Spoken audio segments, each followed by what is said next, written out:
Addicted to adultery, that's what we're going to talk about today. And you want to stay tuned because you're going to learn something. If you haven't subscribed, go ahead and hit the button. If you have a question, put it in the box. Can someone actually be addicted to adultery? Yes, they can. Now, are they still responsible for their behavior? Yes, they are. So if you are a person who is in a cycle of committing adultery, be it prostitutes, one-night stands, long-term affairs, multiple affairs, it's possible that you have an addiction to that behavior. Now, I'm Dr. Doug Weiss. I'm the president of the American Association for Sex Addiction Therapy, the executive director of Heart to Heart Counseling Center, where we do 5-day intensive. So I have seen thousands of situations of infidelity, and people get there by different routes. One route is being addicted to adultery. Now, oftentimes there's pornography addiction, a masturbation addiction, other things in the background that are the foundation building blocks of this. But to stop the cycle of the adultery, you're going to have to deal with the addiction to the adultery and the supporting addiction behaviors that move you in that direction.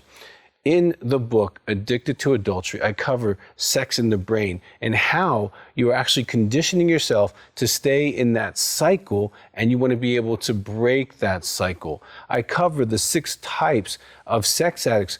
You need to know if that's you, what type you are, so that you can actually get the professional help you need, get in support groups, do what you need to heal from that, so you don't continue to hurt the person you say that you love, that you're committed to, or the family that you have together.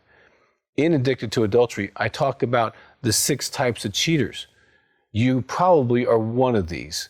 And when you find out which one you are, again, you can put roadblocks in your heart, in your life, to stop moving down that road, because you'll know which type of cheater, what kind of victim you're also very vulnerable to act out with. And so addicted to adultery is real. I have seen it again and again, where a man or a woman is out of control, getting into these situations, having secret cell phones, secret passwords, secret email accounts, secrets. Well, what happens when you have all those secrets is you don't feel someone can love you if they know your secrets.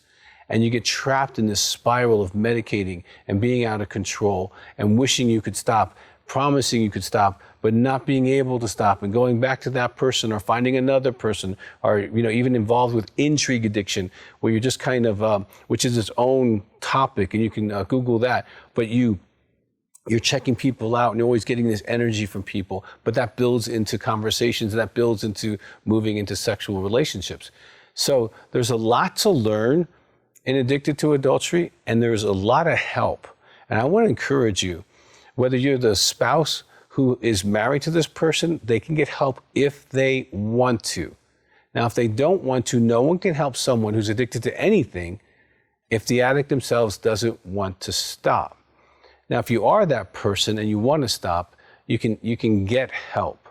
Get Addicted to Adultery, get started, or call our office, 719-278-3708, and talk to someone who deals with this every single day, so that you can get the best information right up front and start healing yourself and also start healing your spouse. In Addicted to Adultery, I talk about the impact on the spouse.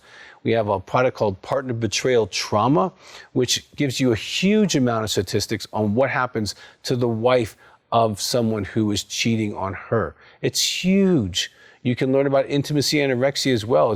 Are you starving your spouse and yet acting out with other people? Well, then you might have that going on with you. There's a lot to learn here, and we want you to do that. We want you to have a great life. We want you to stop the cycle that you keep secretly crying that you wish you could.